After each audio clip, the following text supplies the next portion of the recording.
प्यारे साथियों, आप सभी का एग्जाम स्टार्टअप यूट्यूब चैनल में हार्दिक स्वागत, अभिनंदन। मैं आर्यन भाटी एक बार फिर सामान्य हिंदी की शानदार और जानदार क्लास के साथ आपके साथ जुड़ा हुआ हूं। बीएसटीसी का एग्जाम बिल्कुल नजदीक है और आपको अपनी तैयारी के अंदर पूरा जोर लगा देना है। कहते हैं ना ख्वाब नींद पूरी हुई न ख्वाब मुकम्मल हुए, ना नींद पूरी हुई ना ख्वाब मुकम्मल हुए। वक्त ने कहा खास थोड़ा सब्र होता और सब्र ने कहा खास थोड़ा और वक्त होता, परंतु अभी वक्त बहुत कम है और सब्र के साथ अपन को पूरी तैयारी करनी है, तैयारी के साथ में जुड़ना है और सब्र और वक्त को साथ लेते हुए हम शुरू करते हैं आज की सामान्य हिंदी की ये शानदार क्लास। तो देखिए, बीएसटीसी के अंदर किस प्रकार के प्रश्न पूछे जाते हैं हिंदी संबंधी। आपके पास में हिंदी के दो ऑप्शन होते हैं। यदि आप लैंग्वेज फर्स्ट हिंदी भरी है तो आपके लिए थोड़े सामान्य स्तर की हिंदी पूछी जाएगी, और सेकंड आपने लैंग्वेज भरी है हिंदी तो वहां पर थोड़ा साहित्यिक सवाल भी एक दो पूछा जाएगा, काव्य संबंधी सवाल भी पूछा जाएगा। तो चले शुरू करते हैं। आज का अपन के सामने कैसा प्रश्न आने वाला है। प्रश्न है अभ्युदय का पर्यायवाची है, ठीक है ना।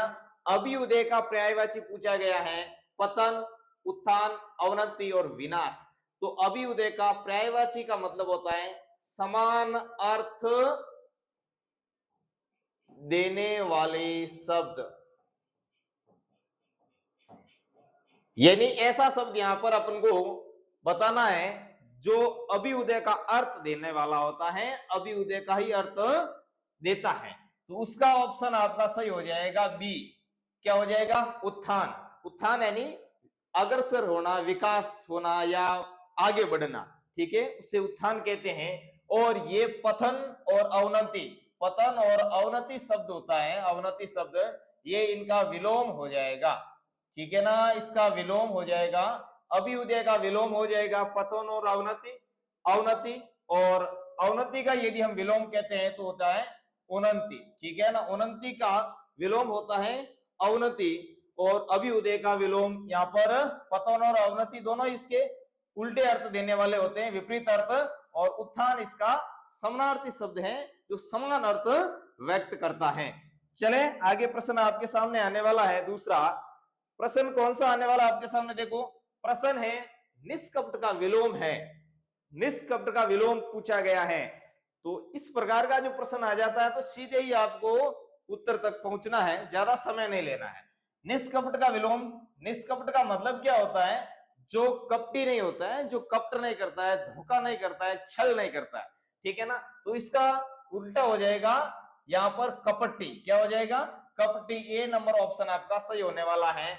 सरल का हो जाएगा कठिन, सरल का विलोम क्या हो जाएगा? कठिन। सजन का हो जाएगा दुर्जन, ठीक है। और इस प्रकार जो हमने एक विलोम शब्द के साथ में तीन विलोम शब्द याद किए हैं, निष्कपटी का कपटी, सरल का कठिन और सजन का दुर्जन हो जाएगा। दयालु, और जिसमें दया का भाव बिल्कुल होता है उसे हम दयालु कहते हैं। आगे चल के देखते हैं कौन सा प्रश्न है। आगे है निम्न में से शुद्ध वर्तनी वाला शब्द है। शुद्ध वर्तनी से प्रश्न काफी बार बीएसटीसी के अंदर पूछे जाते हैं। तो शुद्ध वर्तनी वाला शब्द आपको देखना, देखो प्रत्यक्ष, प्रत्यक्ष, प्रत्यक्ष, प्रत्यक्ष और प्रत्यक्ष। अब यहाँ पे शुद्ध कौन सा शब्द है? शुद्ध है बी नंबर, यानी प्रत्यक्ष को ऐसे ही लिखा जाता है प्रत्यक्ष। तय आधा आता है, इसका यदि हम संधि करते हैं तो प्रतिधन अक्ष हो जाएगा, प्रतिधन अक्ष। यानी इधर से ई की मात्रा है और ई के सामने ए आने से ई किस में बदल जाता है? ये जो है ई ये में बदल जाता है, ई का ये हो जाता है। तो यहाँ पर ई का यहाँ पर ये हो गया और ई की मात्रा हटते ही आधा बच जाता है, इसलिए इस प्रकार प्रत्यक्ष आपका शुद्ध होता है प्रतिधन अक्ष। कौन सी संधि है? इसके अंदर है आपकी यण स्वर संधि, यण स्वर संधि। ध्यान रखना है, एग्जाम बिल्कुल नजदीक है, इस प्रकार के ट्रिक्स आपके पास में होंगे तो शब्द आप आसानी से पकड़ पाओगे। आगे चल के देखते हैं, आगे सामने प्रश्न आ रहा है, दुर्व्यवहार में उपसर्ग है, यानी दुर्व्यवहार के अंदर उपसर्ग कौन सा है। तो देखिए, दुर और व्यवहार, यह शब्द बना है सही आपके सामने, दुर और व्यवहार। तो दुर उपसर्ग का प्रयोग हुआ है, यहाँ पर व्यवहार शब्द है और आगे ऊपर रे लगा हुआ है, ये रे यहाँ पर आधा हो जाएगा, हलंत हो जाएगा, दुर्व्यवहार इसका सही ऑप्शन होने वाला है, ऑप्शन नंबर 1। तो चल के आगे देखते हैं, आगे सामने आपके प्रश्न आ रहा है, अतिशयोक्ति शब्द में उपसर्ग है। अब इस प्रकार के अतिशयोक्ति संबंधी प्रश्न पूछे भी जाते हैं, अतिशयोक्ति से शब्द शुद्धि के अंदर सवाल भी आता है, ठीक है ना। तो इसको अपन को देखना है, उपसर्ग क्या है, अतिशयोक्ति शब्द है, अतिशयोक्ति, ठीक है ना। अतिशयोक्ति शब्द आया आपके सामने, इसका ऑप्शन हो जाएगा ए नंबर सही, 1 नंबर सही हो जाएगा। अति उपसर्ग है, अति उपसर्ग का प्रयोग हुआ है। तो इसको हम पहले अलग अलग करके देखते हैं कि इसमें अति, स और उक्ति, ये 3 शब्दों से मिलकर बना है अतिशयोक्ति, ठीक है ना। अतिशयोक्ति, अति, से और उक्ति, यानी किसी भी बात को बड़ा चढ़ा करके कहना, उसे कहते हैं अतिशयोक्ति, ठीक है ना। और कहीं पर अतिशयोक्ति शब्द शुद्धि के अंदर ऐसे लिखा जाता है अतिशयोक्ति, अतिशयोक्ति, तो ये यहाँ पर अशुद्ध माना जाता है, ठीक है ना। यहाँ पर से आता है तो ये अशुद्ध माना जाता है, अतिशयोक्ति के अंदर से हमेशा पूरा आता है, इसका भी आपको ध्यान रखना है। इस प्रकार से यहाँ पर हो जाएगा इसका 1 नंबर ऑप्शन करेक्ट होने वाला है। अब आगे देखते हैं, हम यहाँ पर बीएसटीसी के अंदर लगभग आपके 60 या 60 प्रश्न लेंगे, जिसके अंदर लगातार ऐसे प्रश्न पूछे जा रहे हैं जो आपके हुबहू एग्जाम के अंदर आने वाले हैं। लगातार इसको देखते रहना है, बीच में छोड़ के नहीं जाएगा आपके काम के। और ये जो आपकी क्लास है बीएसटीसी के अंदर रामबाण साबित होगी, ध्यान रखना। इसमें से काफी प्रश्न आपके अच्छी तरीके से और अच्छे प्रश्न लिए गए हैं। अब देखो, नीलकंठ में से कौन सा समास है, नीलकंठ में समास कौन सा है। हमने समास से काफी ऐसे प्रश्न देखे हैं पिछली क्लासों के अंदर जो बिल्कुल शानदार थे। तो नीलकंठ का समास विग्रह क्या होने वाला है, नीलकंठ, ठीक है ना। नीलकंठ का समास विग्रह क्या होता है, समास विग्रह होता है, नीला है कंठ जिसका, नीला है कंठ जिसका। अब किसका कंठ नीला है, जब समुद्र मंथन हुआ था उस समय जो विष निकला था, वो कहते हैं कि शिव ने उसको पी लिया था, इस कारण से शिव के जो कंठ थे वो नीले पड़ गए थे, इसलिए इनका जो है शिव का नाम हो गया वहां से नीलकंठ, ठीक है ना। तो जब पूरा पद किसी तीसरे भाव को दर्शाता है या तीसरा उसका कोई अर्थ निकलता है, तीसरा अर्थ देने वाला हो, तीसरा अर्थ निकलता है, तीसरा अर्थ यहाँ पर शिव हो जाएगा, वो किस समास के अंदर होता है, वो समास आपका है बहुब्रीहि समास, ठीक है ना।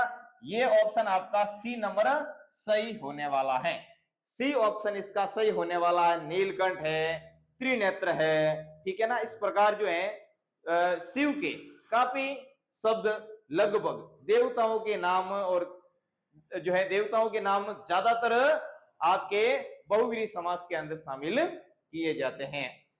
अब आगे प्रश्न आ रहा है, कौन सा, आगे प्रश्न आ रहा है, राजऋषि शब्द का समास विग्रह क्या है। अब राजऋषि, राजऋषि का हो जाएगा राजा का ऋषि, राजा का ऋषि। पहले जो राजा हुआ करते थे, राजा महाराजाओं के साथ उनके ऋषि शामिल रहते थे, यानी वहां पर जो राजाओं के साथ में रहते थे इसलिए उनको राजऋषि होते थे, वो राजऋषि होते थे। और यहाँ पर जो है बड़े नौरत्न भी रहते थे, आपने देखा होगा। तो यहाँ पर जो है राजऋषि का समास विग्रह हो जाएगा राजा का ऋषि, राजा का ऋषि, सी ऑप्शन सही होने वाला है। अब आपको बताना है कि इसमें से समास कौन सा है, यानी जो का लोप, का यहाँ पे आया है, कारक चिन्ह, कारक चिन्ह आया है, तो कारक चिन्ह किस समास के अंदर कारक चिन्हों का लोप होता है, कारक चिन्हों का लोप किस समास के अंदर होता है, ये आपको बताना है, अपने कमेंट में जवाब देना है। देखो सतपुरुष शब्द में कौन सी संधि है, अब सतपुरुष शब्द में संधि कौन सी है, सतपुरुष, यदि इसको हम संधि विच्छेद करें तब पता चलेगा कि संधि कौन सी है। तो चले हम समास इसका जो संधि विच्छेद करते हैं, सत पुरुष, ठीक है ना, सतपुरुष, इसका संधि विच्छेद हो जाएगा सद पुरुष, ठीक है ना।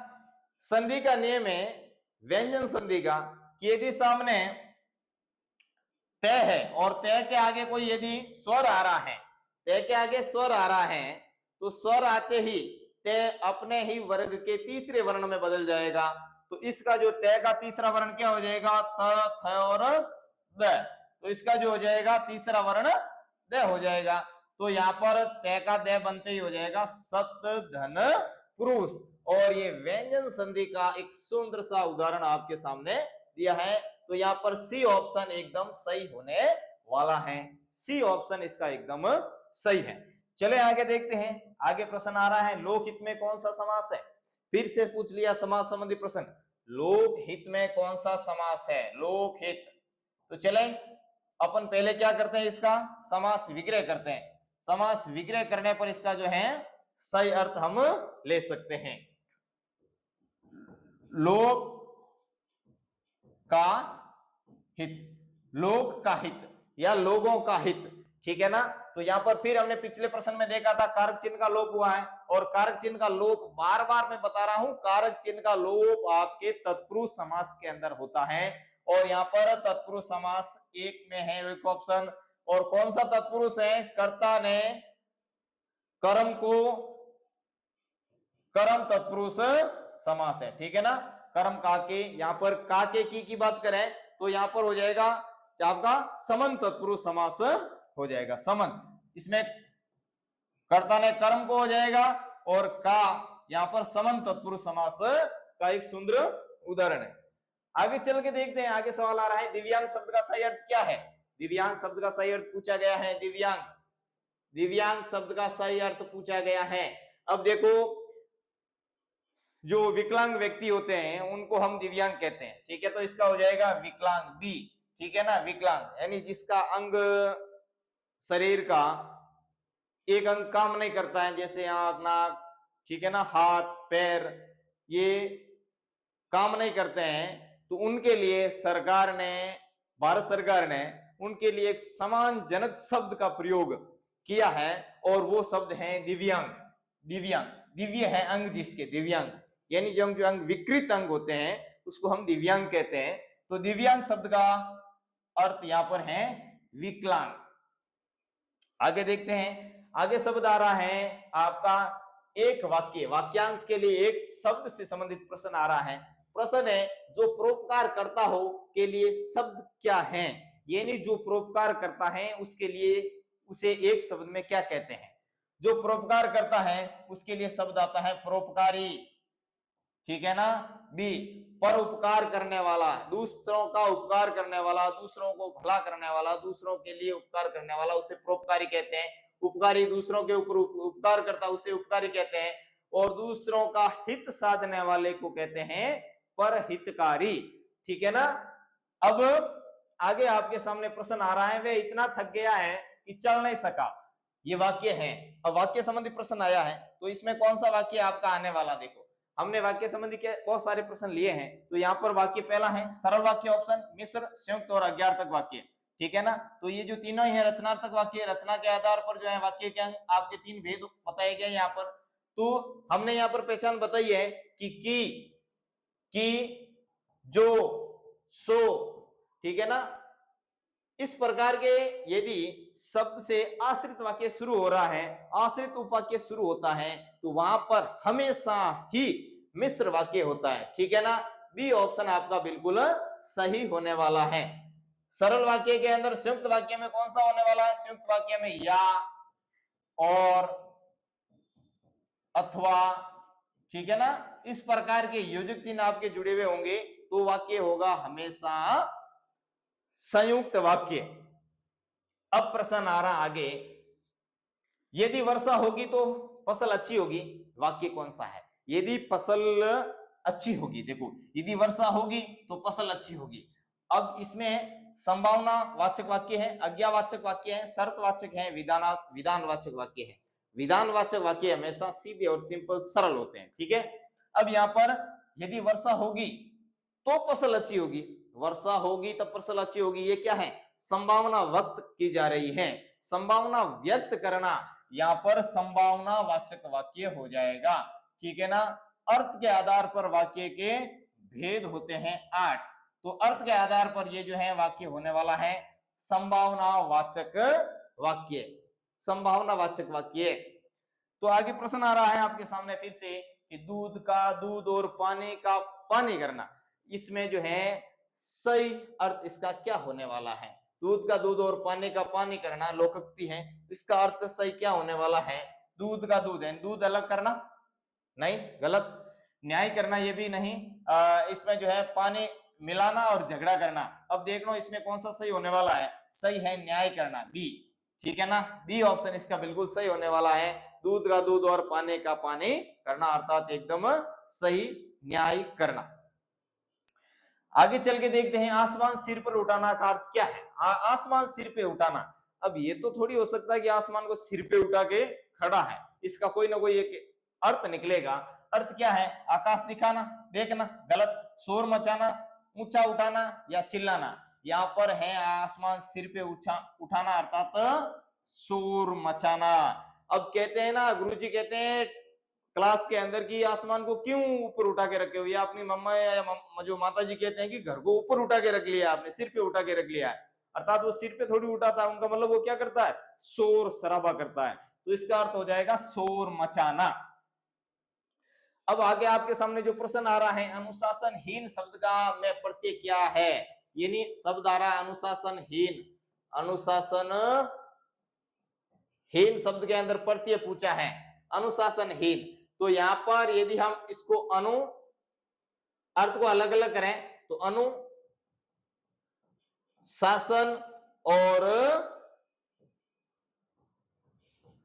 हीन, ये तीन शब्दों के साथ में पूरा शब्द बना हुआ है।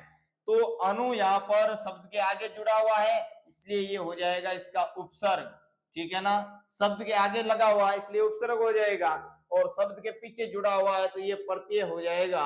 और यहाँ पर ये शासन मूल शब्द यहाँ पर बनने वाला है, मूल शब्द हो जाएगा आपका शासन। अनुशासनहीन, अब अनुशासन का मतलब होता है, अनु का मतलब होता है, इस उपसर्ग का मतलब होता है स्वम या खुद के ऊपर शासन करना। अनुशासन का मतलब हो गया स्वयं के ऊपर शासन करना। और यहां पर प्रत्यय है आपका 1 नंबर ऑप्शन, हीन प्रत्यय का प्रयोग हुआ है, अनुशासनहीन हीन प्रत्यय का यहां पर प्रयोग हुआ है।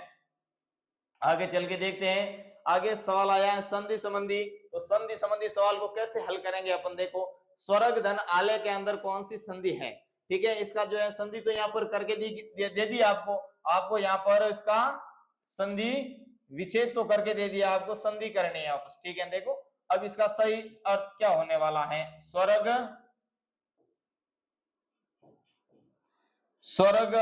स्वर्गालय, ठीक है ना।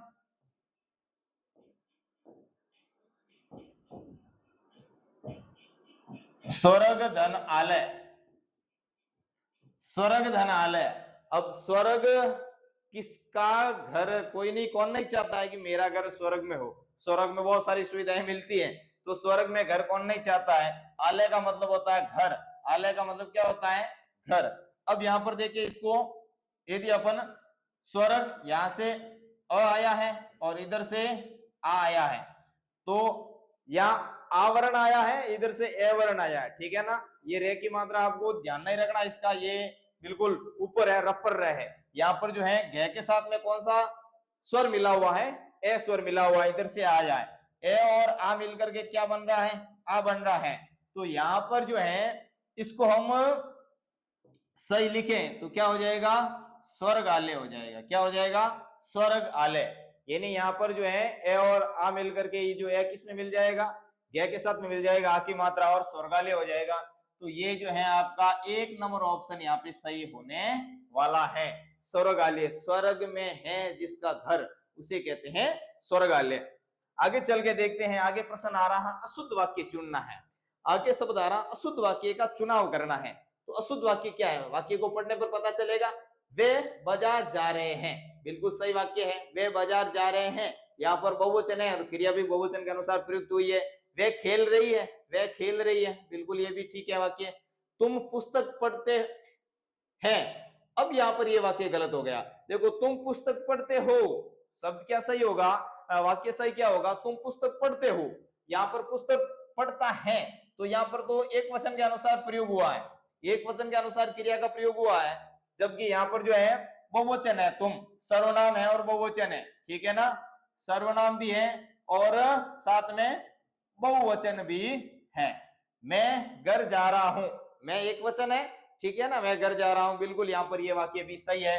तो इसका ऑप्शन हो जाएगा सी, सही होने वाला है। कभी भी वाक्य अशुद्धि संबंधी प्रश्न आता है तो आपको ध्यान रखना है कि इसको चारों वाक्यों को पूरा पढ़ करके घोर करके उत्तर देना है, नहीं तो उत्तर गलत होने के चांस बहुत ज्यादा रहते हैं। तो आपको अगला प्रश्न देखना, अगला प्रश्न आ रहा है आपके सामने कि कर्तव्यनिष्ठ शब्द में कौन सा समास है। अब कर्तव्यनिष्ठ शब्द आपको दिया हुआ है, उसमें समास को पहचानना है। समास जब भी पहचान पाएंगे तब इसका समास विग्रह करेंगे।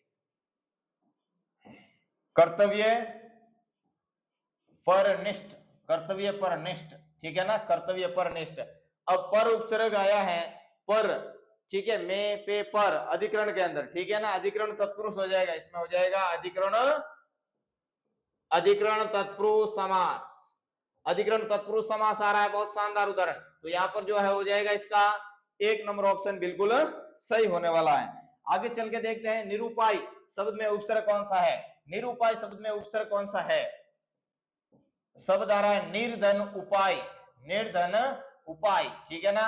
तो यहाँ पर निर उपसर्ग का प्रयोग हुआ है, निर उपसर्ग का प्रयोग हुआ है, बी नंबर ऑप्शन आपका सही होने वाला है। आगे चल के देखते हैं, बिल्कुल अच्छा प्रश्न आया है, मनस्वी शब्द का अर्थ क्या है। मनस्वी शब्द का अर्थ, मनस्वी शब्द का अर्थ क्या है, मनस्वी शब्द का अर्थ होता है दृढ़ निश्चय, दृढ़ निश्चय, मन वाला भी नहीं है, चंचल भी नहीं है, क्रोधित भी नहीं है, दृढ़ निश्चय करने वाला व्यक्ति होता है, उसे कहते हैं मनस्वी। मनस्वी अर्थात मन को अपने अनुसार चलाने वाला, दृढ़ निश्चय करने वाला, दृढ़ निश्चय व्यक्ति होते हैं, उसे मनस्वी कहते हैं, जो मन को अपनी इच्छाओं के अनुसार चलाते हैं, न कि मन के इच्छा से खुद चलते हैं।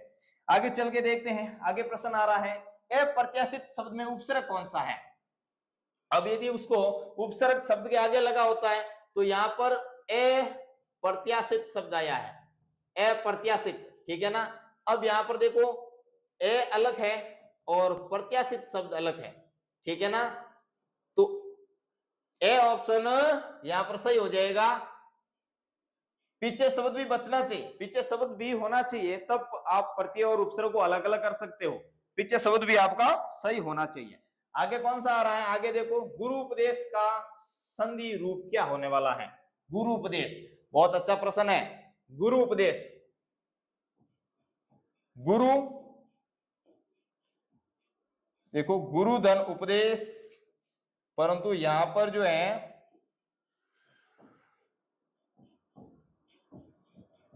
गुरु धन उपदेश इधर से आया है ऊ छोटा और इधर से भी आ रहा है ऊ छोटा, ठीक है ना। अब यहाँ पर ऊ और ऊ मिलकर के क्या बन रहा है, बड़ा ऊ बन रहा है, क्या बन रहा है, बड़ा ऊ बन रहा है। और ये किस संधि का उदाहरण है, बड़ा ऊ किस में बनता है, दीर्घ स्वर संधि, दीर्घ स्वर संधि में ये जो है बन रहा है। अब आपको यहाँ पे देखना है कि दोनों के अंदर गुरु उपदेश दिया हुआ है, इसमें थोड़ा रे लिखने में फर्क है, तो ये दोनों ऑप्शन तो आपके बिल्कुल गलत होने वाले हैं, दोनों तो गलत हो गए। अब 2 ऑप्शन बचे हैं, 2 ऑप्शन में से आपको सही कौन सा करना है, देखो गुरु उपदेश। यहाँ पे बात कुछ नहीं है, बात है रे की। आपको यदि रे रा सही आ रहे हैं तो ये शब्द आप बिल्कुल सही कर पाओगे। रे रा का मतलब जो रे आपको छोटा लिखना है तो इस प्रकार, और रे बड़ा लिखना है तो ऐसे लिखा जाएगा, ठीक है ना, इसको ऐसे लिखा जाने वाला है। थोड़ा डंडी आगे करके उसको ऐसे लिखेंगे, तो ये रू छोटा और रू बड़ा हो जाएगा, ठीक है ना, रू छोटा और रू बड़ा। अब यहाँ पर छोटा रू लिखा हुआ है, इसका मतलब ये गलत हो गया, ठीक है ना, और यहाँ पर थोड़ा उसको हटा करके आगे यहाँ पे थोड़ा खींच के बढ़ाया गया है, इसका मतलब यहाँ पर जो है बी ऑप्शन आपका बिल्कुल सही होने वाला है। ये रे संबंधी प्रश्न कई बार ऐसे पूछे जाते हैं, छोटा रू मतलब थोड़ा इधर और बड़ा रू थोड़ी डंडी आपको आगे करके इसको फिर से ऐसे लिखना है, तो ये जो है रू बड़ा हो जाएगा। आगे प्रश्न कौन सा आने वाला है, जलज शब्द में कौन सा समास है। जलज शब्द में पूछ लिया है कि समास कौन सा है। अब इसका जलज, अब आपको यह भी बताना है कि ये किस का पर्यायवाची है, पर्यायवाची किसका है। ये मैंने बताया आपको कई क्लास के अंदर, जो पिछली क्लासों के अंदर बताया कि इसमें जो है जलज किसका पर्यायवाची है। जलज यानी पानी या जल में जन्म लेने वाला, जल में जन्म लेने वाला उसे कहते हैं जलज। जल में जन्म लेने वाला, जो जल में जन्म लेता है उसे कहते हैं जलज। तो यहां पर जल में जन्म लेने वाला अर्थात इसमें में कारक चिन्ह का लोप हुआ है। में कारक चिन्ह, में कारक चिन्ह कौन सा होने वाला है, तो कारक चिन्ह आते ही नाम आ गया, उसका है तत्पुरुष समास। तत्पुरुष समास का उदाहरण है, और कैसा तत्पुरुष है, मैं पेपर, अधिकरण तत्पुरुष समास है, अधिकरण तत्पुरुष समास है, ठीक है। आगे चल के देखते हैं सदाचार शब्द का संधि सही विग्रह क्या है। सदाचार, सदाचार का सही विग्रह पूछा गया है यहाँ पर, बड़ा शानदार प्रश्न है। देखो सदाचार, सदाचार यदि आपको संधि अच्छी तरीके से आ रही है तो इस प्रकार के प्रश्न आप एक चुटकियों में हल कर लोगे। सत धन आचार, पीछे हमने एक नियम देखा था कि यदि पीछे हमारा जो नियम क्या था, पीछे नियम था कि यदि तय के आगे यदि कोई स्वर आ रहा है, तय के आगे कोई स्वर आ रहा है तो तय अपने ही वर्ग के तीसरी वर्ण में बदल जाता है। तो यहाँ पर जो है तय किस में बदल गया है, दय में बदल गया है, तो इसका सत धन आचरण सही हो जाएगा। सी ऑप्शन आपका सही होने वाला है, सत धन आचरण, यानी जिसका अच्छा आचरण होता है उसे कहते हैं सद आचरण, ठीक है।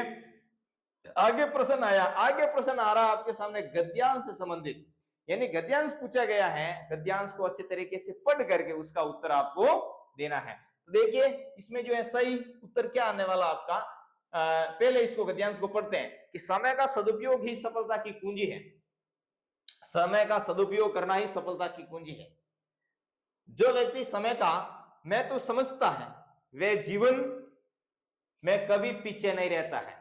समय का सदुपयोग करता है और समय के महत्व को समझता है, वो कभी पीछे नहीं रहता है। समय एक अमूल्य धन है, अमूल्य धन है जिसे न तो खरीदा जा सकता है और न ही लौटाया जा सकता है। बीत गया सो बीत गया, जीवन में एक सितारा आता है, समय बीत गया तो वापस नहीं आता है, ठीक है। इसलिए हमें प्रत्येक क्षण का सदुपयोग करना चाहिए। अब इस जो गद्यांश आया है इसमें से आपके प्रश्न आने वाले, प्रश्न कैसे पूछे जाएंगे, देखो गद्यांश के अनुसार सफलता की कुंजी क्या है। अब देखो समय का सदुपयोग ही सफलता की कुंजी है, तो यहाँ पर सी ऑप्शन सही हो जाएगा। समय का सदुपयोग करना ही सफल व्यक्ति होता है, यदि समय का दुरुपयोग करता है तो वो कभी भी सफल नहीं हो सकता है। जो समय को बर्बाद करता है उसको समय बर्बाद कर देता है। आगे प्रश्न आया है इसी संबंधित, गद्यांश संबंधित है, समय का क्या, समय को क्या कहा गया है, समय को अमूल्य धन कहा गया है। पीछे हमने देखा, देखो पीछे आया ना, ये समय अमूल्य धन है, तो समय को अमूल्य धन कहा गया है। आगे चल के देखते हैं गद्यांश के अनुसार कौन पीछे नहीं रहता है, कौन पीछे नहीं रहता है, धनी व्यक्ति, शिक्षित व्यक्ति या समय का महत्व समझने वाला व्यक्ति। बिल्कुल करेक्ट है, समय का जो महत्व समझता है वो व्यक्ति कभी भी पीछे नहीं रहता है। इसमें सी ऑप्शन से होने वाला है। समय लौट करके वापस कभी नहीं आता है, जो पल आपके सामने है बीत गया, वापस कभी नहीं लौट करके आने वाला है। चल के आगे देखते हैं दुरुपयोग शब्द में कौन सा उपसर्ग है। ऊपर मैंने दुरुपयोग के नीचे आपके अंडरलाइन की थी, तो वहां पर देखना है दुरुपयोग में उपसर्ग कौन सा है। दुरुपयोग में उपसर्ग है आपका दुरुपयोग नहीं, सदुपयोग है, सॉरी, सदुपयोग के अंदर जो है उपसर्ग कौन सा होने वाला है, सदुपयोग। सद धन उपयोग हो जाएगा। क्या हो जाएगा? सद धन उपयोग। एक नंबर ऑप्शन सही होने वाला है। सद धन उपयोग होने वाला है, ठीक है ना, सदुपयोग हो जाएगा। जैसे ये रे के साथ में उ मिलेगा तो ये पर इसका हो जाएगा सदुपयोग। सदुपयोग, सही उपयोग करना उसे कहते हैं सदुपयोग। आगे चल के देखते हैं गद्यांश का मुख्य भाव क्या है। हमने पूरा गद्यांश पढ़ा है तो इसका मुख्य भाव आपको देखना है। मुख्य भाव क्या है? देखो, पहला है धन कमाना, बिल्कुल नहीं है, धन से संबंधित तो बात ही नहीं आई, ठीक है ना। समय का महत्व, शिक्षा का महत्व और परिश्रम का महत्व। यहाँ पे न तो शिक्षा का महत्व था न परिश्रम का महत्व था, यहाँ पर समय का महत्व, ठीक है ना, समय का महत्व था। बी ऑप्शन सही होने वाला है। समय का महत्व से आपको सारी ये चीजें मिल सकती हैं, परिश्रम भी समय पे रहते करना और शिक्षा का महत्व भी समय के अनुसार सही होता है। आगे चल के देखते हैं अनुकरण का पर्यायवाची क्या है। अब पर्यायवाची का मैंने पहले ही अर्थ बताया था। पर्यायवाची का मतलब समान अर्थ देने वाले शब्द। अब यहाँ पर जो है अनुकरण शब्द आया है। अनुकरण का मतलब होता है किसी के पीछे पीछे चलना, ठीक है ना, अनुगमन करना या अनुसरण करना या अनुकरण करना, ठीक है ना। जैसे मैं बोल रहा हूं वैसे आप कर रहे हो तो अनुवाचन हो जाएगा, ये अनुवाचन करना, ठीक है ना। तो यहाँ पर जो है अनुसरण इसका सही हो जाएगा। बी ऑप्शन बिल्कुल सही होने वाला है। परिवर्तन, त्याग और विरोध गलत हो जाएगा। अनुसरण करना यानी जैसे दूसरे लोग कर रहे हैं वैसे वैसे अपन भी कर रहे हैं, उसे कहते हैं अनुसरण करना या अनुकरण करना, ठीक है। आगे चल के देखते हैं, आगे प्रश्न आ रहा है उदार का विलोम क्या है। उदार का विलोम पूछा गया है। अब विलोम शब्द सीधा है, उदार का विलोम क्या है? उदार का विलोम होता है यहाँ पर कंजूस, ठीक है ना। सी ऑप्शन सही होने वाला है। उदार व्यक्ति होता है, अच्छे दिल का व्यक्ति होता है, खर्च अच्छा करने वाला व्यक्ति होता है, और कंजूस आदमी होता है, वो इसका विलोम हो जाएगा। अब कृपालु और दयालु दोनों ही आप में समान अर्थ है, समानार्थी शब्द हैं कृपालु दयालु, ठीक है ना। ये एक भाव दर्शाने वाले शब्द हो जाएंगे। आगे देखते हैं निम्न में से शुद्ध वर्तनी वाला शब्द कौन सा है। शुद्ध वर्तनी पूछी गई है यहाँ पर। संकल्प, संकल्प, संकल्प और संकल्प, ठीक है ना। यहाँ पर जो है आप में ये ऑप्शन डी सही होने वाला है, ठीक है ना। संकल्प शब्द सही होने वाला, संकल्प। यदि हम इसको अलग अलग करें तो देखते हैं अलग अलग इसको करते ही इसके अंदर कौन सा जो है शब्द कैसे आने वाला, समधन कल्प हो जाएगा। समधन कल्प होने वाला है, समधन कल्प।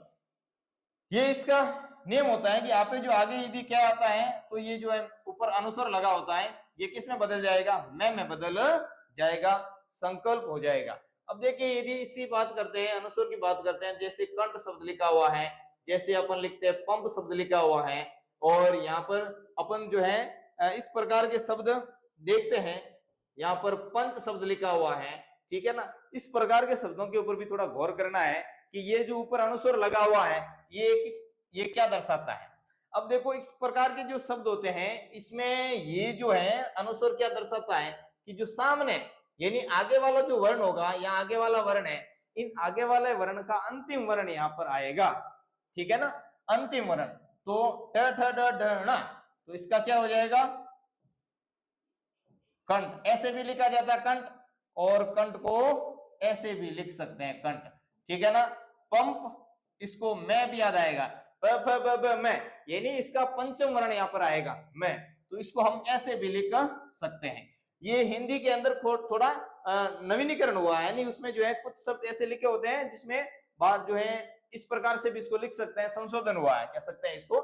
यहाँ पर पंच है तो इसको पंच ऐसे भी लिखा जाता था, पहले ऐसे लिखा जाता था पंच, अब इसको इस प्रकार लिख दिया क्योंकि ये जो लिखने में थोड़ा ठीक नहीं दिखता है और थोड़ा सही नहीं दिखता है, तो उसको हम ऐसे भी लिख सकते हैं।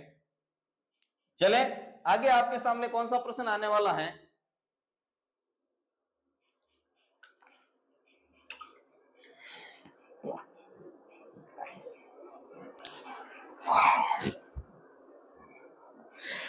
तो देखिए आगे निर्भीक शब्द में उपसर्ग कौन सा है।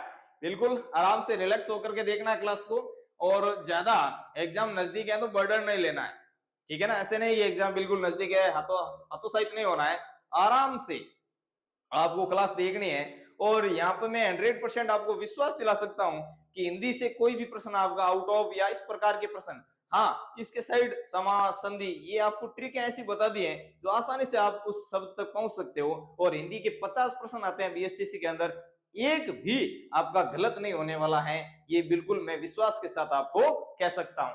चले आप शुरू करते हैं। निर्भीक शब्द में उपसर्ग कौन सा है? निर्भीक। अब यहां पर देखो, नी तो दिखता है आपको, और ऊपर जो ये रपर रह है ये यहां आ जाएगा। ऊपर जो है रपर रह लिखा हुआ है वो यहां पर आ जाएगा और ये उपसर्ग हो जाएगा निर। ठीक है ना, निर्भीक अर्थात बिना भय का व्यक्ति होता है उसे हम निर्भीक कहते हैं, जिसके अंदर बिल्कुल भय नहीं होता है। आगे देखते हैं प्रत्युपकार में उपसर्ग कौन सा है? प्रत्युपकार। यदि ये ध्यान रखना है कि यदि आपको संधि अच्छी तरीके से ध्यान है तो आप उपसर्ग तो आसानी से निकाल सकते हो, इसमें कोई फर्क नहीं पड़ने वाला है। तो इसको देखते हैं, प्रति उपकार शब्द है, प्रत्युपकार शब्द। ठीक है ना, प्रत्युपकार शब्द। इसको यदि हम ऐसे लिखते हैं तो कोई गलत नहीं होने वाला है। ठीक है ना, प्रतिधन उपकार, प्रतिधन उपकार। अब यहां पर जो है पीछे भी देखा हमने ई और आगे ऊ आ गया है, तो ये जो ऊ आते ही ये ई का क्या हो जाएगा? ई का ये हो जाएगा, ई का ये, ऊ का व, री का र हो जाता है। और ये किस संधि के अंदर होता है? ये हमेशा यण संधि के अंदर होता है। ठीक है ना, तो अब उपसर्ग आसानी से अपन लगा सकते हैं। यहाँ पे उपसर्ग हो रहा है, 1 नंबर ऑप्शन हो रहा है। प्रत्युपकार में उपसर्ग है तो प्रति उपसर्ग का प्रयोग हुआ है, न का उप का, न प्रत्यय का, न कार का। ठीक है ना, यहाँ पर प्रति उपसर्ग का प्रयोग होकर के प्रत्युपकार बना है। तो ये है किस संधि का? यण संधि है। इसमें संधि कौन सी है? यण स्वर संधि, यण स्वर संधि है। आगे चल के देखते हैं, आगे प्रश्न आ रहा है, फिर से समास से संबंधित प्रश्न आया है। आराम से समास से प्रश्न अपने काफी ले लिए हैं, तो अब कोई जो है हिचकिचाने की जरूरत नहीं है, डरने की आवश्यकता नहीं है। समास से प्रश्न आसानी से हल कर लेंगे। समास से प्रश्न आया, हरित पट, हरित पट। हरित पट का मतलब यहां पर अपन को देखना है और इसका समास विग्रह करना है। हरा है पट जिसका, हरा है पट जिसका। ठीक है ना, हरा पट, हरित पट। यहां पर पट का मतलब होता है वस्त्र, पट का मतलब होता है वस्त्र, हरित पट। अब इसकी जो है पट की विशेषता क्या है? कि वो हरा है। पट की विशेषता क्या है? कि वो हरा है पट। तो अब विशेषी और विशेषण का संबंध हो गया है, और विशेषी और विशेषण का संबंध किस समास के अंदर होता है? ये हमने अच्छी तरीके से देखा है। वो किस समास में होता है? वो कर्मधारय समास के अंदर होता है। कर्मधारय समास में विशेषण, विशेषण और विशेष्य का संबंध होता है, विशेषण और विशेष्य का संबंध होता है। ठीक है ना, अब यहाँ पर विशेषण क्या है? विशेषण है हरा, और यहाँ पर पट है वो विशेष्य है, पट यानी वस्त्र। और विशेषता किसकी बताई जा रही है? वस्त्र की विशेषता बताई जा रही है कि वो हरा है। ठीक है ना, इसलिए उसको हरित पट कहा गया, हरित पट, नीलांबर हरित पट। परिधान, इस प्रकार के परिधान भी होता है, वस्त्र का अर्थ परिधान हो गया, नीलांबर हो गया। ठीक है ना, हरि, इसका जो है सही हो जाएगा कर्मधारय समास, कर्मधारय समास। विशेषण और विशेष्य का संबंध, विशेष्य जिसकी विशेषता बताई जाती है, और विशेषण संज्ञा और सर्वनाम की विशेषता बताने वाले शब्दों को विशेषण कहते हैं। चले आगे हम देखते हैं, आगे बहुत अच्छा प्रश्न आने वाला, वो फिर से समास संबंधित प्रश्न आया, समास विग्रह। द्वारपाल का समास विग्रह क्या है? द्वार की रक्षा करने वाला, सी ऑप्शन सही हो जाएगा। यहाँ पर द्वार और पाल नहीं होगा, ध्यान रखना, और द्वार का पाल भी नहीं होगा, और द्वार में पाल भी नहीं होगा। द्वार की रक्षा करने वाला होता है वो द्वारपाल होता है। सिक्योरिटी गार्ड या कह सकते हैं कि आगे जो गेट के पास खड़े रहते हैं, सिक्योरिटी होते हैं, उसे हम कहते हैं द्वारपाल। अब यहाँ पर द्वार की रक्षा करने वाला, यहाँ पर जो है द्वारपाल के अंदर जो पाल शब्द है वो उत्तर पद है, पाल शब्द उत्तर पद है। और उत्तर पद जिसका प्रदान कह सकते हैं, या उत्तर पद, यदि उत्तर पद का स्वतंत्र कोई अर्थ नहीं होता है, पाल का स्वतंत्र अर्थ नहीं होता है।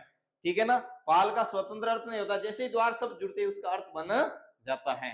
तो जिसका उत्तर पद का कोई स्वतंत्र अर्थ नहीं होता है, स्वतंत्र अर्थ नहीं हो, स्वतंत्र अर्थ नहीं हो, वहां पर एक तत्पुरुष का ही भेद होता है, उसे कहते हैं उपपद तत्पुरुष समास, उपपद तत्पुरुष समास। ठीक है ना, उपपद तत्पुरुष समास। तो यहाँ पर जो उपपद तत्पुरुष समास हो जाएगा, जैसे हमने एक ही उदाहरण ऐसे लिखा था कल, सर्वज्ञ, ठीक है ना, सर्वज्ञ के अंदर भी ज्ञ है, वो उसका स्वतंत्र अर्थ नहीं है, और जैसे सर्व के साथ में जुड़ने से ही इसका स्वतंत्र अर्थ बन जाता है। तो यहाँ पर उपपद तत्पुरुष समास का एक सुंदर सा उदाहरण है, तो यहाँ पर हो जाएगा सी ऑप्शन सही। अब सजन शब्द में कौन सी संधि है? सजन शब्द में संधि कौन सी है? सजन शब्द में संधि हो जाएगी सत धन जन, ठीक है ना। ये भी संधि का नियम होता है कि जब तय होता है उसके सामने जय आते ही ये जो है जय है वो आधा हो जाता है, ये तय किस में बदल जाता है? जय में बदल जाता है, और हो जाएगा सत जन, सजन हो जाएगा। क्या हो जाएगा? सजन। यहाँ पर हलंत लगा, इसका मतलब तय है वो आधा जय में बदल जाएगा, सजन हो जाएगा, सजन। तो यहाँ पर कौन सी संधि होने वाली है? संधि ये है व्यंजन संधि। कौन सी संधि है? व्यंजन संधि का उदाहरण है। तो यहाँ पर जो है एक नंबर ऑप्शन आपका सही होने वाला है, व्यंजन संधि। अब देखते हैं आगे प्रश्न कौन सा आने वाला। आगे प्रश्न है मास्य शब्द में, मास्य शब्द का जो है सही विग्रह क्या है? मास्य शब्द का सही विग्रह क्या है? मा का से, मान से, महा, धन, आश्य और महा और आश्य। तो इसका क्या हो जाएगा? सी ऑप्शन सही हो जाएगा। अब कैसे हो जाएगा देखें, महा और आश्य, ठीक है ना, शब्द ये है, सही शब्द तो है ये। अब इसको हम यदि हम देखते हैं, इस हा के साथ में किसकी मात्रा है? हा के साथ में सर आ की मात्रा है। किसकी है? आ की मात्रा, बिल्कुल आ की मात्रा दिख रही है। और आगे किसकी मात्रा है? आगे भी सर आ की मात्रा है, आ की मात्रा है। तो आ और आ मिलकर के क्या बनता है? आ और आ मिलकर के आ बनता है, सीधी सीधी बात है, आ और आ मिलकर के आ बनता है। और आ किस संधि में बनता है? आ बनता है आपका दीर्घ स्वर संधि। दीर्घ स्वर संधि के अंदर ये जो है मामला बनता है, ये नियम होता है। तो यहां पर जो है आ और आ मिलते ही क्या हो जाएगा? मास्य हो जाएगा, ठीक है ना, मास्य।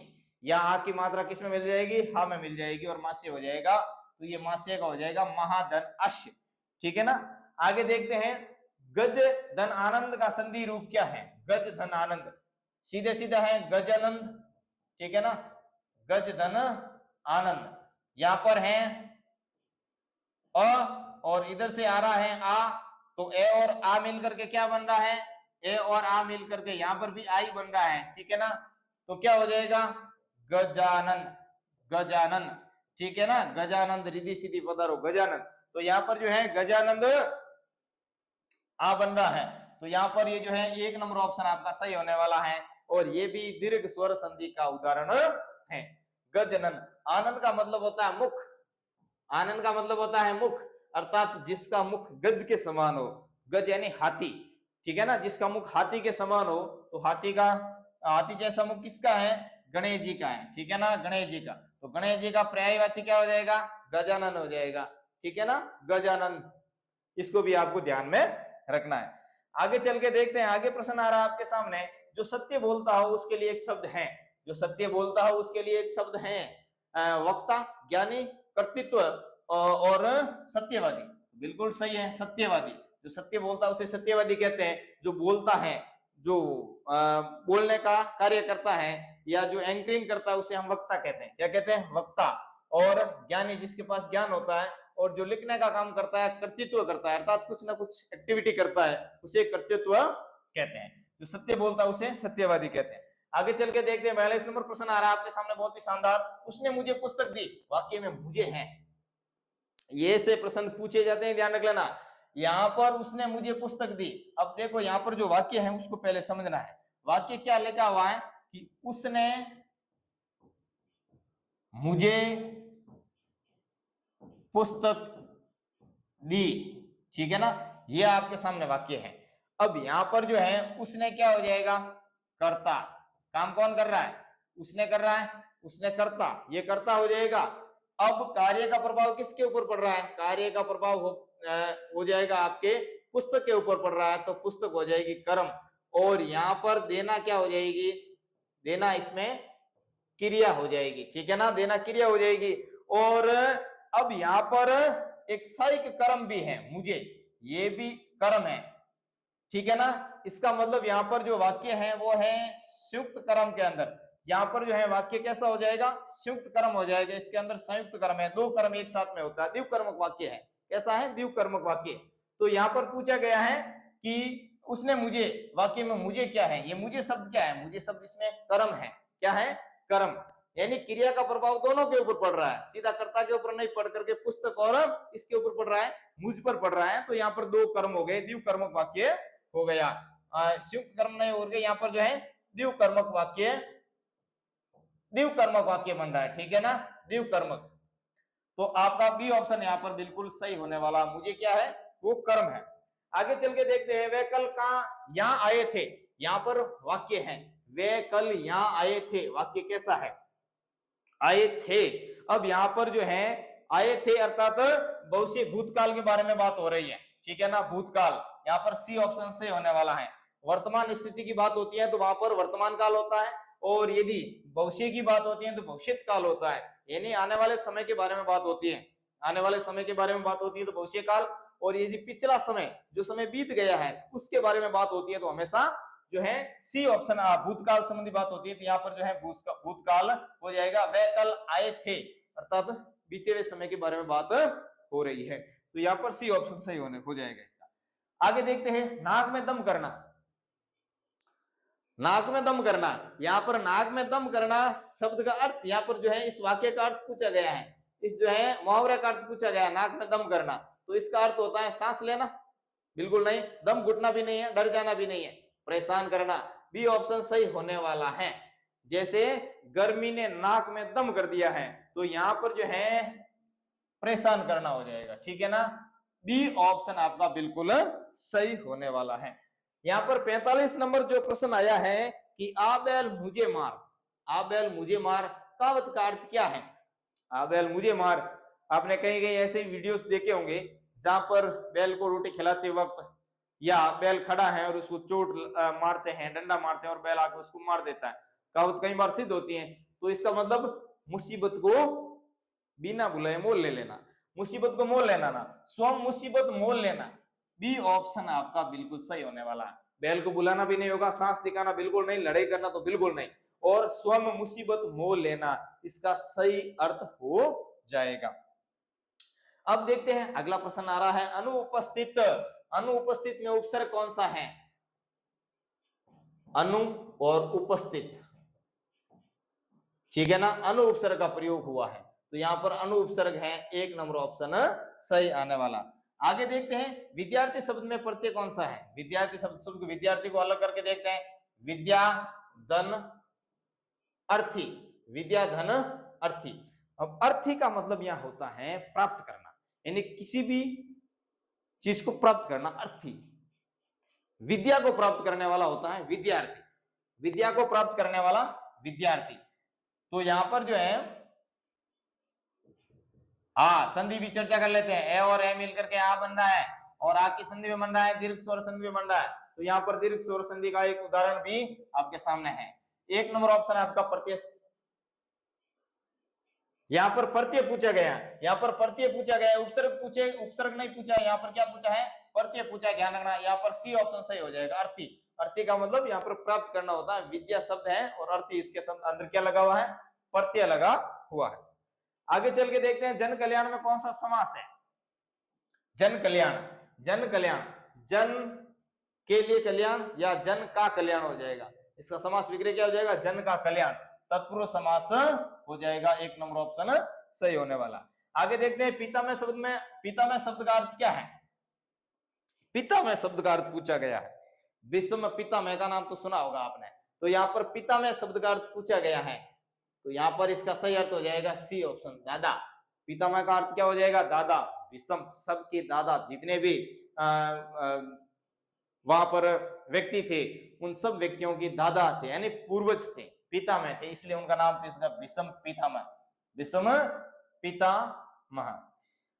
आगे चल के देखते हैं, निःशुल्क शब्द में कौन सी संधि है, बिल्कुल अच्छा और इंपॉर्टेंट क्वेश्चन आया, देखो निःशुल्क शब्द में कौन सी संधि है।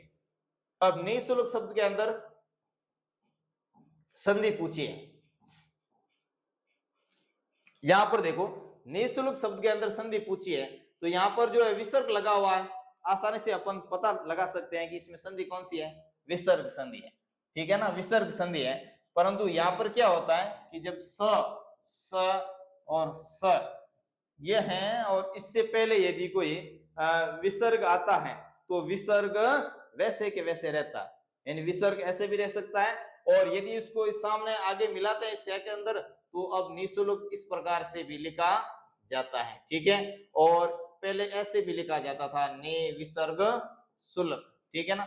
आगे से और से आता है और उससे पहले यदि विसर्ग है तो विसर्ग उसके साथ में मिल जाता है, उसके साथ में मेल हो जाता है। आगे देखो कर्मठ शब्द का अर्थ क्या है। कर्मठ शब्द का अर्थ आलसी नहीं, चतुर भी नहीं, धनी भी नहीं, परिश्रमी होता है।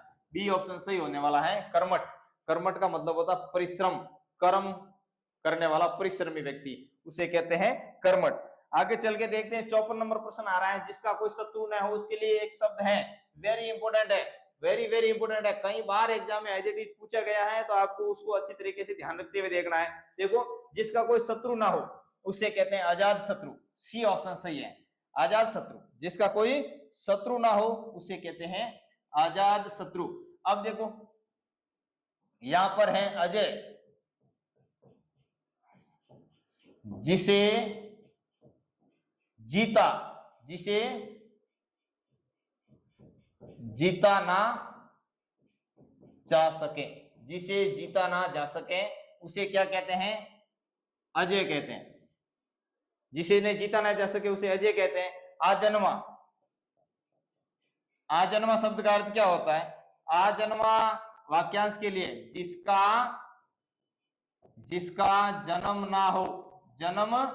ना हो उसके लिए शब्द आएगा अजन्मा, ठीक है ना। और आजाद शत्रु तो जिसका कोई शत्रु ना हो, अभेद्य का अर्थ क्या होता है, अभेद्य के लिए वाक्यांश के लिए एक शब्द आता है कि जिसको भेदा नहीं जा सके। तो यहां पर जो अपने चारों ऑप्शनों पर अच्छी तरीके से चर्चा की, वाक्यांश के लिए एक शब्द, कई बार ऐसे शब्द पूछे जाते हैं, अजय जिसे जीता ना जा सके, और अजन्मा जिसका जन्म ना हो, और अभेद्य जिसको भेदा नहीं जा सके, अर्थात जिसको भेद नहीं सकते हैं। अभेद किला था, अभेद किला कौन सा था, अब वो जिसको अंग्रेज भेद नहीं पाए थे वो है लोहागढ़ भी कहते हैं, भरतपुर का किला। तो आपको देखना आगे कि नीर शीर में कौन सा समास है, नीर शीर के अंदर समास कौन सा है, नीर शीर के अंदर समास पूछा है, नीर शीर के अंदर समास कौन सा है। तो यहां पर जो है नीर शीर, नीर और शीर क्या हो जाएगा, नीर और शीर, नीर और शीर, ठीक है ना, नीर और शीर। शीर का मतलब होता है खीर, उसके लिए शीर शब्द आया, तत्सम शब्द है, ये तत्सम शब्द है, ठीक है ना, तत्सम शब्द, शीर, खीर हो जाएगा, खीर, ठीक है ना। यहां पर अब देखो इसमें और का लोप हुआ है, और का लोप किस समास में होता है, मैंने कई बार बताया था, और का लोप हमेशा द्वंद्व समास के अंदर होता है। तो यहाँ पर द्वंद्व समास का जो है 1 नंबर ऑप्शन बिल्कुल सही होने वाला है, और इसमें समास है द्वंद्व समास, नीर और शीर, ठीक है। अब देखो सर्वशक्तिमान शब्द में कौन सा समास है, सर्वशक्तिमान, सर्व का मतलब सबसे शक्तिमान है, जो सबसे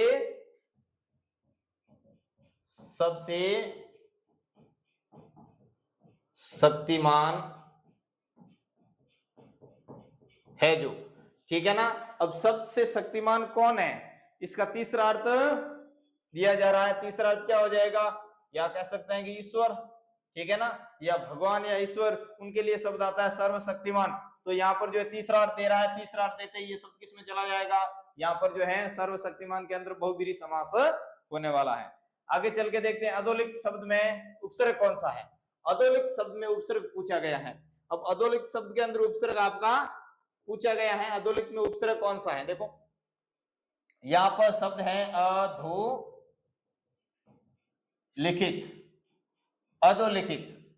अधोलिखित के अंदर उपसर्ग पूछा गया है अधोलिखित में उपसर्ग कौन सा है?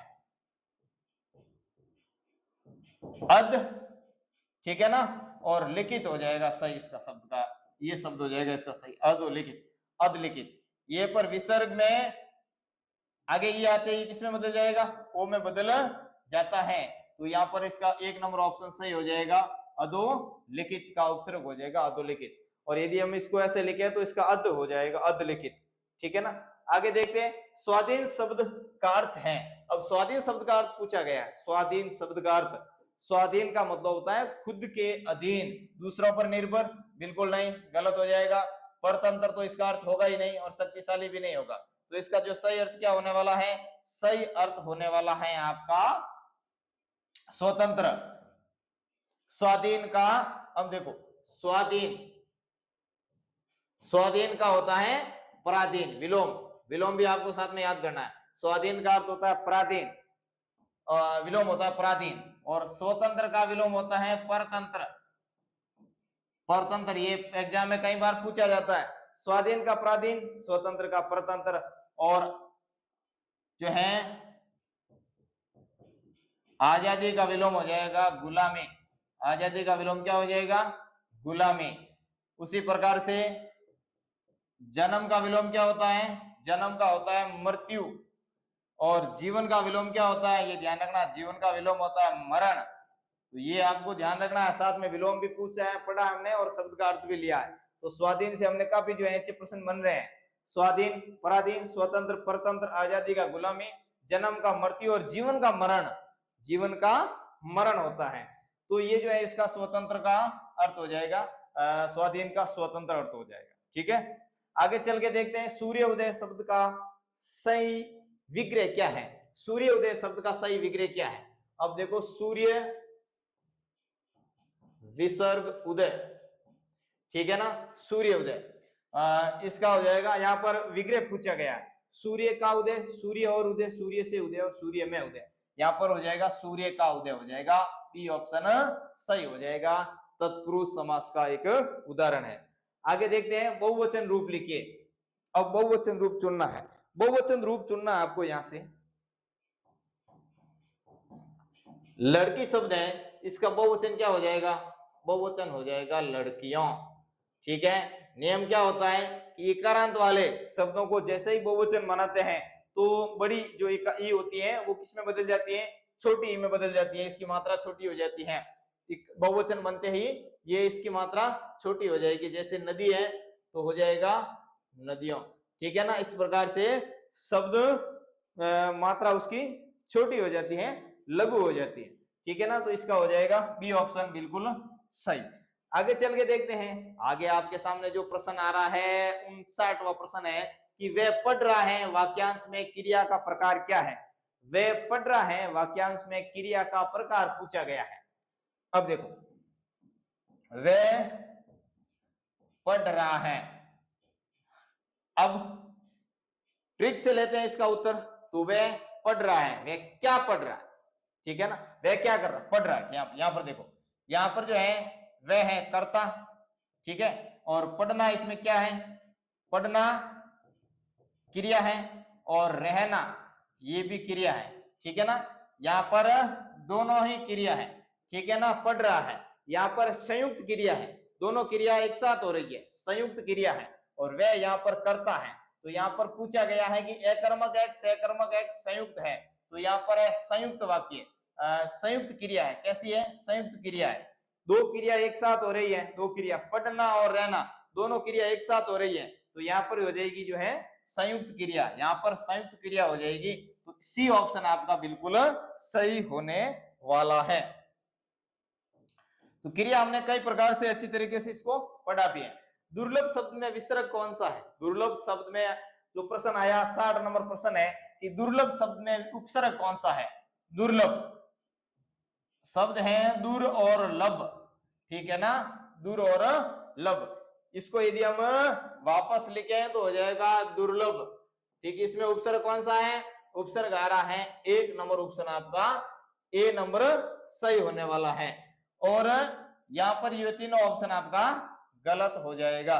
इसी प्रकार से जो है आपको उपसर्ग को ध्यान में रखते हुए लिखना है, देखना है। और हमने यहाँ पर जो है 60 प्रश्नों की एक सीरीज ली है, यहाँ पर देख लेना आपको बीएसटीसी के अंदर अच्छे से अच्छे प्रश्न यहाँ से इस सीरीज से मिलेंगे। तो आपको क्लास को पूरा देखना है और आगे से आगे वीडियो को शेयर करना है और बेल आइकन के बटन को भी आपको दबाना है, जिससे आने वाला प्रत्येक वीडियो, इस चैनल का एग्जाम स्टेटस चैनल का प्रत्येक वीडियो आप तक सबसे पहले पहुंचे।